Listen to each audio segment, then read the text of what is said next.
Hello everyone and welcome to my Should I on Downwell. Downwell is a game developed by Mopin and published by Devolver Digital, and it's a game about falling down a well. Now what exactly is Downwell? Of course, falling down a well is not very helpful as a description. So, it's a skill-based platformer, I would like to say. And that's basically it. Goodbye, have a nice day. No, in all honesty, this is a very simple game. This isn't gonna take too long, of course. So this is a game about falling down a well, collecting as many gems as possible while not dying. Now, the interesting thing about this game is that I have gun boots, boom, as you can see, and I also can jump on my enemies Mario style.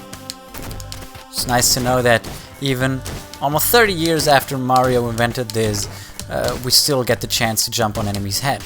Anyways, so this game is about falling down the well. Every once in a while you get these weapon improvements or different weapons contra style, where you can change your weapon and you have to know which one is which simply by recognizing the letter. Of course, that only works after seeing each weapon, because this game doesn't actually bother to explain anything to you. I have to be honest, I like that. I'm a very big fan of figuring out stuff by yourself. It would be nice to have a library, however, nonetheless, just to look stuff up in any case, but well, you don't have it and you don't have it. Now, the idea of the game is you fall down this well, and whenever you actually hit an enemy or you jump on an enemy's head, you recharge your gun. The gun is used to slow down your fall. So it's a very tactical game. It's split-second maneuvers. It's very thrilling, and it's very fun. And that's the main reason I actually wanted to talk about this game. It's been on my radar for, I don't know, a couple of weeks now, and when it came out I really wanted to give this a try. Now you may ask yourself, well, this looks like a mobile game, what's the deal?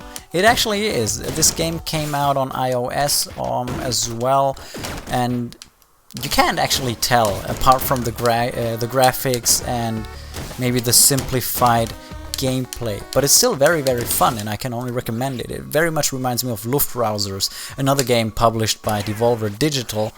Did I talk about the rewards? Whenever you finish a level, you get rewards. If I forgot to talk about that, well, I'm sorry, that's on me.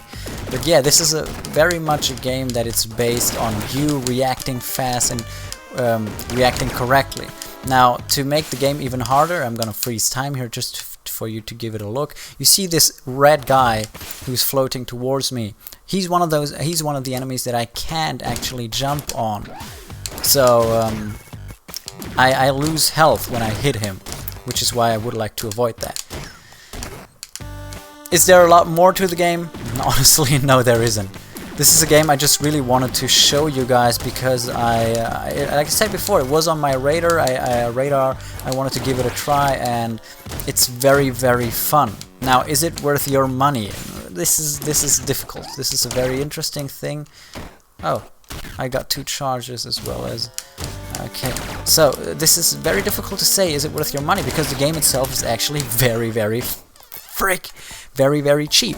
The game itself only costs €2.99, not much actually. This is something you can pay just instead of getting one more Starbucks coffee. But on the flip side, I have to say, that's all there is to it. €2.99 is the price for a game that you're gonna play, well, in short bursts, I guess, unless you're the kind of gamer that's really into high scores and really into challenge-based and skill-based gaming.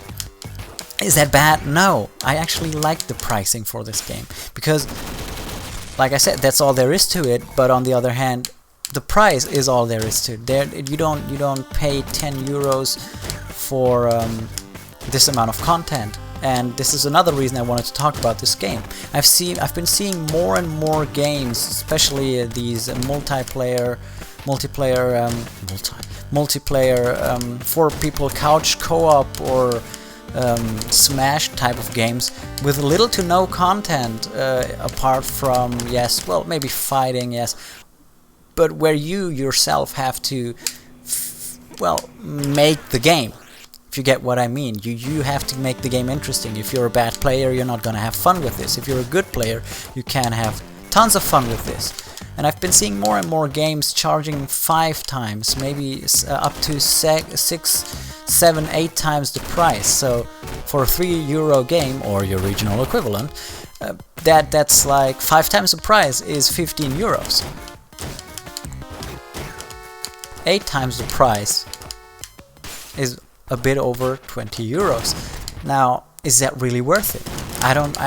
That's a personal decision, of course, but I have to figure that we have to talk about this kind of stuff where even indie companies, I'm not even talking about AAA games, I'm talking about most indie companies, though they have to cover their bills, I absolutely understand that.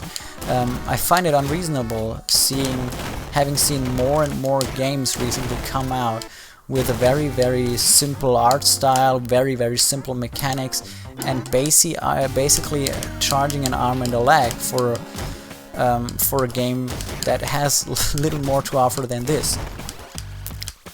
Of course, every publisher, every developer, mostly the publisher though, gets to decide how much they want to ask for a game, how much money they're charging. But I think if we see this game as an example, and I assume it took them more than a week to develop this, because this is well polished. I've never had a single crash.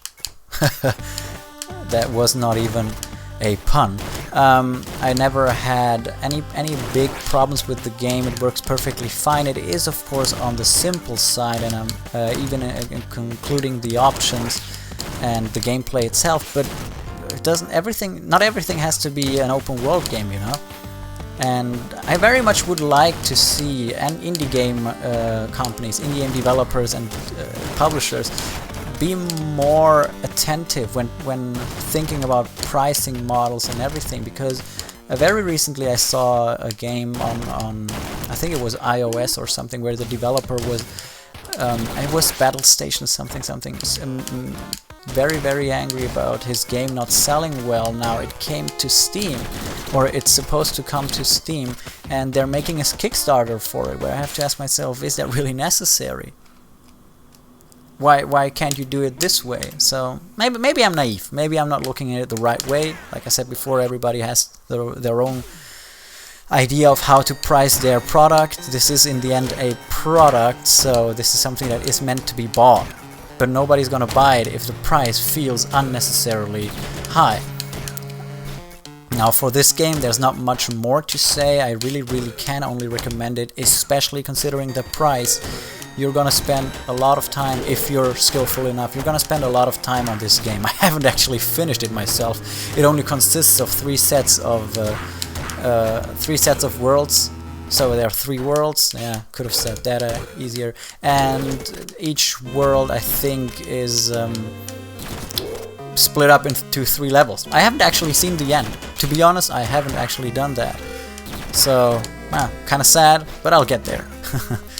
But that is basically it for this game, and I very much would love to see more and more games at this price model with this simple gameplay, giving me the sensation of, okay, I'm just gonna do this real quick, and actually not doing this real quick. This is actually my second time I played this game and made a video on it. The first time I failed horribly because this game is really freaking hard. Is there something else to say? Well, there are some minor things that I don't like about this game, or that I think could have been improved.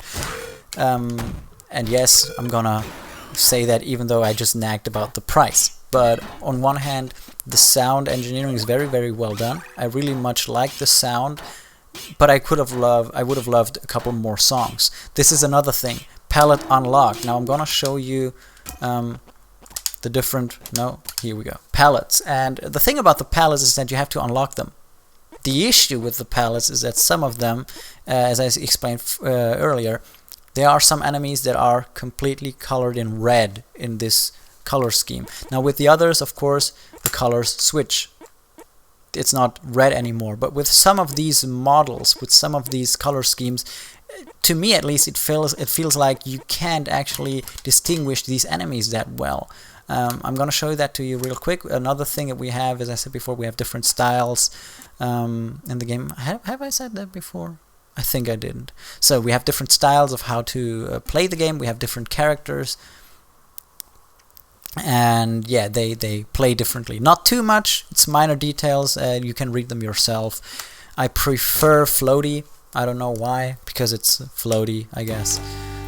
So you're a bit more in control.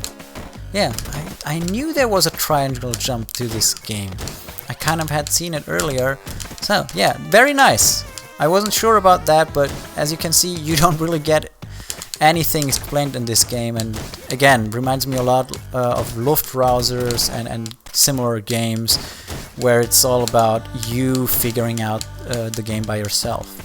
But looking at the color scheme, again, you may see that it's a bit difficult to distinguish the enemies from the background and everything. So you ask me, it's a nice touch, it's a nice addition, but not really worth spending your time on using them. Maybe it's me though. I prefer the standard color scheme. Maybe my eyes are too bad for this. So very last thing, we have stats, very simple, and as you can see, I suck.